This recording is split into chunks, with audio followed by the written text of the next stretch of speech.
Hello students, welcome to arch chemistry. So ಇಲ್ಲಿ ಬಹಳ ಜನ ವಿದ್ಯಾರ್ಥಿಗಳ ಒಂದು ಡೌಟ್ ಏನಂತಂದರೆ, ಓಪನ್ ಕ್ಯಾಟಗರಿಯಲ್ಲಿ 336 ಸೀಟ್ಗಳು ಉಳಿದಿದೆ. ಇಷ್ಟೆಲ್ಲ ಸೀಟ್ಗಳನ್ನು ಏನು ಮಾಡ್ತಾರೆ? ಸೊ ಓಪನ್ ಕ್ಯಾಟಗರಿಯವರಿಗೂ GMP ಕ್ಯಾಟಗರಿಯವರಿಗೂ ಫೀ ಸ್ಟ್ರಕ್ಚರ್ ಅಂತೂ ಸೇಮ್ ಇರ್ತದೆ, ಹೌದಾ? ಸೊ ಓಪನ್ ಕ್ಯಾಟಗರಿ ಯಾರಿಗೆ ಅಂತ ಅಂದರೆ ದಯವಿಟ್ಟು ಅರ್ಥ ಮಾಡ್ಕೊಳ್ಳಿ. Open category is for only non Karnataka students. ಗೊತ್ತಿರಲಿ, it is for non Karnataka students. So non Karnataka ಸ್ಟೂಡೆಂಟ್ಸ್ಗಳು ಸಾಕಷ್ಟು ಸಂಖ್ಯೆಯಲ್ಲಿ ಬಂದು ಈ ಸೀಟನ್ನು ತೆಗೆದುಕೊಳ್ಳಿಲ್ಲ ಅಂದರೆ ಏನಾಗ್ತದೆ? ಸೊ ಇದನ್ನು ಯಾವ ಬೇಸಿಸ್ ಮೇಲೆ ನಾನು ಹೇಳ್ತಾ ಇದ್ದೀನಿ ಅಂತಂದ್ರೆ, ನಮ್ಮ ಒಬ್ಬ ಪೇರೆಂಟು KE ಅವರಿಗೆ ಕಾಲ್ ಮಾಡಿದಾಗ ಅವ್ರು ಹೇಳಿರೋದೇನಂತಂದರೆ, ಓಪನ್ ಕ್ಯಾಟಗರಿ ಸೀಟ್ ಉಳಿದಿರ್ತದ ಅಂತ ಇಟ್ಕೊಳ್ಳಿ. ಆ ಉಳಿದಿರುವಂಥ ಸೀಟ್ಗಳನ್ನೇನಾದರೂ GMP ಕ್ಯಾಟಗರಿಯಲ್ಲಿ ಕರ್ನಾಟಕದ ವಿದ್ಯಾರ್ಥಿಗಳಿಗೆ ಹಂಚ್ತೀರಾ ಅಂತ ಕೇಳಿದಾಗ, ಸೊ KE ಅವರು ಹೇಳಿರೋದೇನಂತಂದರೆ ಇಲ್ಲ, ಸ್ಪಷ್ಟವಾಗಿ ಹೇಳಿರುವಂಥದ್ದು ಇಲ್ಲ, ಇದನ್ನು ನಾವು ಕಾಲೇಜಿಗೆ ವಾಪಸ್ ಮಾಡಿಬಿಡ್ತೀವಿ, ಅದನ್ನು ಮ್ಯಾನೇಜ್ಮೆಂಟ್ ಸೀಟಾಗಿ ಇದು ಕನ್ವರ್ಟ್ ಆಗ್ತದೆ. ನಾನು ಈ ಒಂದು ವಿಡಿಯೋದ ಮೂಲಕ ಅಂದರೆ ನಮ್ಮ KE ಅವರಲ್ಲಿ ಕೇಳ್ಕೊಳ್ತಾ ಇರೋದೇನಂತಂದರೆ, ಹೇಗಿದ್ದರೂ ನೀವು ಸೇಮ್ ಫೀಸೇ ಇಟ್ಟಿದ್ದೀರಾ. ಸೊ ಕಾಲೇಜವರಿಗೆ ನಾನ್ ಕರ್ನಾಟಕ ಸ್ಟೂಡೆಂಟ್ಸ್ ಇಷ್ಟೂ ಜನ ಬಂದು ಇಷ್ಟೇ ಫೀಸನ್ನು ಪೇ ಮಾಡ್ತಿದ್ರಾ? ಅಂತಹ ಕೇಸಲ್ಲಿ ಯಾಕೆ KE ಅವರು ಮತ್ತು ಗೌರ್ಮೆಂಟ್ ಅವರು ಒಂದು ಒಳ್ಳೆಯ ಡಿಸಿಷನ್ನ ತಗೊಂಡು ನಮ್ಮ ಕರ್ನಾಟಕದ ವಿದ್ಯಾರ್ಥಿಗಳಿಗೆ ಈ ಉಳಿದಿರುವಂಥ ಓಪನ್ ಸೀಟ್ಗಳನ್ನು ಹಂಚಬಾರ್ದು?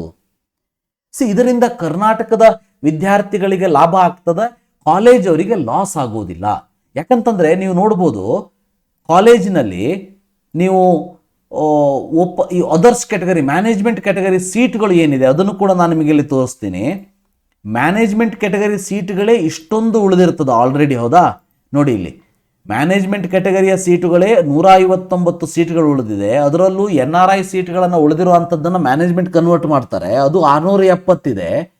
829 ನಿಮಗೆ ಮ್ಯಾನೇಜ್ಮೆಂಟ್ ಸೀಟ್ಗಳು ಉಳಿದಿದೆ. ಅಂಥದ್ರಲ್ಲಿ ಈ ಕೆಲವೊಂದಷ್ಟು 336 ಸೀಟ್ಗಳಲ್ಲಿ ಒಂದು 50 ಜನ 100 ಜನ ಅಡ್ಮಿಷನ್ ತಗೋತಾರೆ ಅಂತ ಅಂದರೂ ಕೂಡ 200 ಸೀಟ್ಗಳು ಹೋಗ್ತದ ಅಂತ ಅಂದ್ಕೊಂಡ್ರು ಕೂಡ ಅಂಥದ್ದು ಏನು ಮಾಡ್ತಾರೆ? ಸೊ ಅದಕ್ಕೆ ನನ್ನ ರಿಕ್ವೆಸ್ಟ್ ಇಷ್ಟೇ, KE ಅವರಿಗೆ ಒಂದು ಪಾಯಿಂಟನ್ನು ಅರ್ಥ ಮಾಡ್ಕೊಳ್ಳಿ. ಇಲ್ಲಿಯವರೆಗಿನ KE ಅವರ ಡಿಸಿಷನ್ ಏನಂತಂದರೆ, ಓಪನ್ ಕ್ಯಾಟಗರಿಯ 10.9 lakh ಸೀಟ್ಸ್ ಏನಿದೆ ಅದು ಕರ್ನಾಟಕದವರಿಗೆ ಬರೋದಿಲ್ಲ, it is for only non Karnataka students. So ಇನ್ನು ಮೇಲೆ KE ಅವರು ತಮ್ಮ ಮನಸ್ಸನ್ನು ಚೇಂಜ್ ಮಾಡಿಕೊಂಡು ಇಷ್ಟೆಲ್ಲ ರೂಲ್ಸ್ಗಳನ್ನು ಚೇಂಜ್ ಮಾಡ್ತಾ ಹೋಗಿದ್ದಾರೆ. ಈ ವರ್ಷ ತಮಗೆ ಬೇಕಾದಾಗೆಲ್ಲ ರೂಲ್ಸನ್ನು ಚೇಂಜ್ ಮಾಡಿದ್ದಾರೆ. ಅಂತಹ ಕೇಸಲ್ಲಿ ಇದು ವಿದ್ಯಾರ್ಥಿಗಳಿಗೆ ಹೆಲ್ಪ್ ಆಗುವಂಥ ಈ ಒಂದು ರೂಲ್ಸನ್ನು ಕೂಡ ಚೇಂಜ್ ಮಾಡಿ. ನಾನ್ ಕರ್ನಾಟಕ ವಿದ್ಯಾರ್ಥಿಗಳೇ 330 ಲೆಕ್ಕದಲ್ಲಿ ಬಂದರು ಅಂತಂದರೆ ದಯವಿಟ್ಟು ಅವರಿಗೆ ಕೊಡಿ, ನಾವೇನು ಬೇಡ ಅಂತ ಇಲ್ಲ. But if in any case ಈ 336 ಸೀಟ್ಗಳು ಫಿಲ್ ಆಗಲಿಲ್ಲ ಅಂತ ಅಂದರೆ, ಅದರಲ್ಲಿ ಉಳಿಯುವಂಥ 100, 150, 200 ಸೀಟ್ಗಳನ್ನು GMP ಅವರಿಗೆ ಕೊಡಿ. GMP ಆ ಕಾಲೇಜಲ್ಲಿ ಎಷ್ಟು ಸೀಟ್ ಉಳಿದಿದೆ ಅಷ್ಟೇ ಕೊಡಿ. ಅಟ್ಲೀಸ್ಟ್ ಅಷ್ಟನ್ನು ಕನ್ವರ್ಟ್ ಮಾಡಿದರೆ ವಿದ್ಯಾರ್ಥಿಗಳಿಗೂ ಬಹಳ ಹೆಲ್ಪ್ ಆಗ್ತದೆ.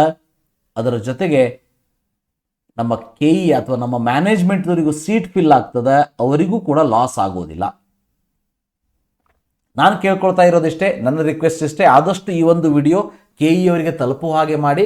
KE ಅವರಿಗೆ ಟ್ವಿಟರಿನಲ್ಲೂ ಇಮೇಲ್ನಲ್ಲೂ ಸ್ವಲ್ಪ ರಿಕ್ವೆಸ್ಟ್ ಮಾಡ್ಕೊಳ್ಳಿ. ಎಲ್ಲ ವಿದ್ಯಾರ್ಥಿಗಳು ದಯವಿಟ್ಟು ಉಳಿಯುವಂತಹ ಓಪನ್ ಕ್ಯಾಟಗರಿ ಸೀಟ್ಗಳನ್ನು GMP ಕ್ಯಾಟಗರಿಯಲ್ಲಿ ಡಿಸ್ಟ್ರಿಬ್ಯೂಟ್ ಮಾಡಿ ಅಂತ. ಎಷ್ಟೋ ಜನ ವಿದ್ಯಾರ್ಥಿಗಳು 10.9 lakh ಕೊಡೋದಕ್ಕೆ ರೆಡಿ ಇದ್ದರೂ ಕೂಡ 470, 475 ಮಾರ್ಕ್ಸ್ ಬಿದ್ದರೂ ಕೂಡ ಸೀಟು ಸಿಗದೇನೆ ಕಾಯ್ತಾ ಇದ್ದಾರೆ. ಅಟ್ಲೀಸ್ಟ್ ಅಂತ ವಿದ್ಯಾರ್ಥಿಗಳು ಇನ್ನೂ 1 ವರ್ಷ ಕೂತ್ಕೊಂಡು ರಿಪೀಟೇಷನ್ ಮಾಡೋದಕ್ಕಿಂತ ಅವರು ದುಡ್ಡು ಕೊಡೋದಕ್ಕೆ ರೆಡಿ ಇದ್ದಾರೆ ಅಂದಾಗ ಓಪನ್ ಸೀಟ್ ಉಳಿದಿರುವಂಥದ್ದನ್ನು ಯಾರಿಗೂ ಲಾಸ್ ಆಗದೇ ಇರುವಂಥ ರೀತಿಯಲ್ಲಿ ನಮ್ಮ ಕರ್ನಾಟಕದ ವಿದ್ಯಾರ್ಥಿಗಳಿಗೆ, ನಾವೇನು ಬೇರೆ ರಾಜ್ಯದ ಸೀಟ್ಗಳನ್ನ ಕೇಳ್ತಾ ಇಲ್ಲ, ಕರ್ನಾಟಕದ ವಿದ್ಯಾರ್ಥಿಗಳು ಕರ್ನಾಟಕದಲ್ಲಿರುವಂಥ ಸೀಟ್ಗಳನ್ನ ಕೇಳ್ತಾ ಇದ್ದಾರೆ. ದಯವಿಟ್ಟು ಅವರಿಗೆ ಈ ಒಂದು ಅವಕಾಶವನ್ನು ಮಾಡಿಕೊಡಿ. ಓಪನ್ ಸೀಟ್ಗಳಲ್ಲಿ ಉಳಿದಿರುವಂಥದ್ದನ್ನು ಕರ್ನಾಟಕದ GMP ಕ್ಯಾಟಗರಿಯಾಗಿ ಕನ್ವರ್ಟ್ ಮಾಡಿ 10.9 ಲ್ಯಾಕಲ್ಲೇ ಕೊಡಿ. ನೀವೇನು ದುಡ್ಡು ಲಾಸ್ ಮಾಡ್ಕೊಳ್ಳೋಂಥ ಅವಶ್ಯಕತೆ ಇಲ್ಲ, 10.9 ಲ್ಯಾಕಲ್ಲೇ ಕೊಡಿ.